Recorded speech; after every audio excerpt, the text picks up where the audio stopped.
Mga kababayan, ano yung nangyari sa Senado natin? The Senate was under attack, sabi ni Senate President Alan Peter Cayetano. Shots fired, lockdown, takbo si Bato de la Rosa, tapos biglang wala na si Bato sa Senado. Masaya raw ang iba.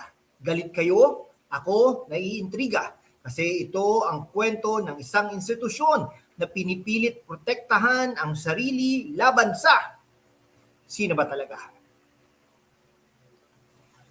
Wait for this. Bakit biglang nagbago ang leadership? Bakit naging battleground ng Senado? At bakit parang may gustong i-deliver si Bato sa ICC kahit walang local warrant? Kung bagong viewer ka mga kaibigan, like and subscribe na, bell icon on para updated ka sa mga totoong kwento. Tara, i-breakdown natin ito ng matalino pero relatable. Game on! Senate under attack ba talaga? Yes? No? Maybe? Comment down below mga kaibigan. Simulan natin sa background. Pare, 2025 elections, Bato de la Rosa, dating PNP chief, re-elected as senator. Si Trillanes natalo po bilang mayor ng Caloocan City. Kilala siya bilang tapat na nakapagtupad ng drug war ni PRRD. May 11, 2026, biglang lumitaw si Bato sa Senado after months of absence. Nagbigay siya ng decisive 13th vote para ibaksak si dating Senate President Tito Soto at i-install si Alan Peter Cayetano bilang bagong Senate President. Parang plot twist mga kaibigan sa teleserye. Bigla may ICC arrest warrant daw laban kay Bato for crimes against humanity related to drug war. NBI tries to arrest him inside the Senate. Chase scene worthy of action movie. Tumakbo si Bato papunta sa session hall, mga kaibigan. Nautakan sila ni Bato. Protective custody, sabi ni Cayetano. Muna, ha? Then May 13, gunshots, lockdown Cayetano, declares on record, we are allegedly under attack. Sino ba talaga ang umaatake? NBI o may mas malalim na agenda? O mga kaibigan ha, kung OFW ka, comment down below. OFW here, kung naiintindihan mo yung pressure ng international politics. Mga kaibigan ha, intellectual take muna tayo. Senate leadership, change is normal. Pero timing, impeachment court versus Vice President Sara Duterte approaching. Bato's vote was crucial. Critics say flat, supporters say democratic will. Cayetano si style ha, decisive, protective of institution. He pounded the rostrum, no question. The Senate was under attack.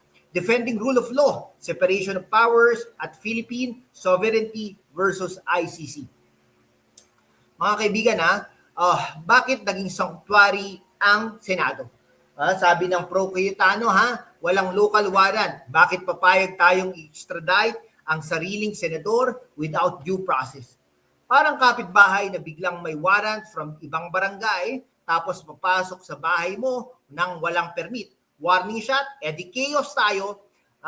Lalo na kung may baril yung yari ka. Pag pumasok ka dito, baril ka. Yan, no, di ba? Ngayon, high crime reduction stats under Duterte era, mga kaibigan. Talagang thousands surrendered, but controversies on extrajudicial killings.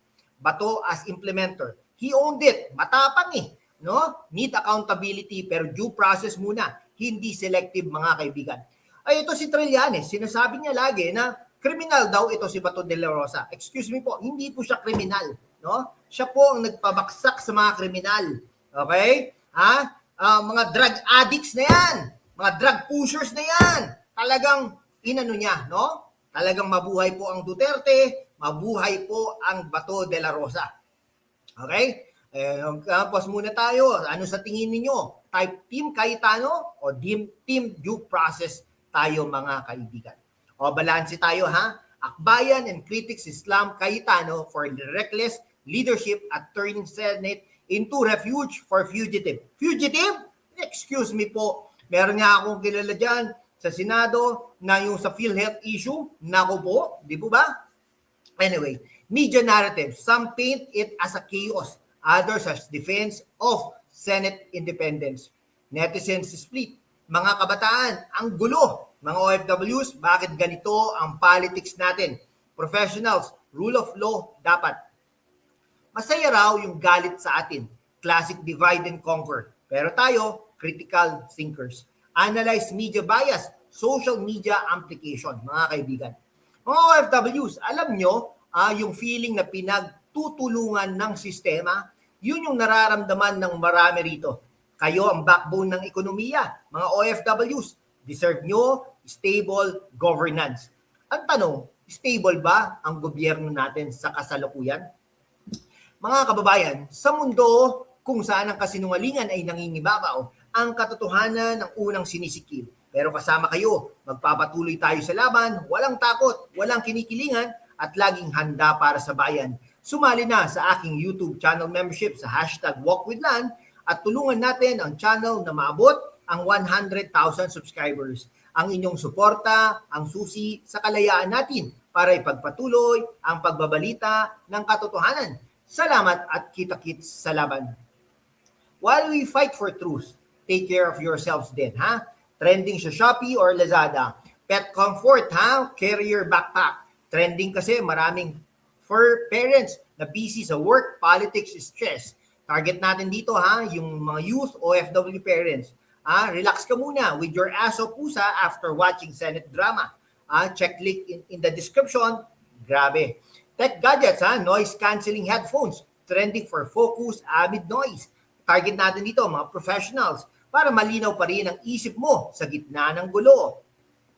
Duterte Cayetano inspired patriotic shirts or hoodies. Trending election vibe. Target natin dito, mga youth netizens.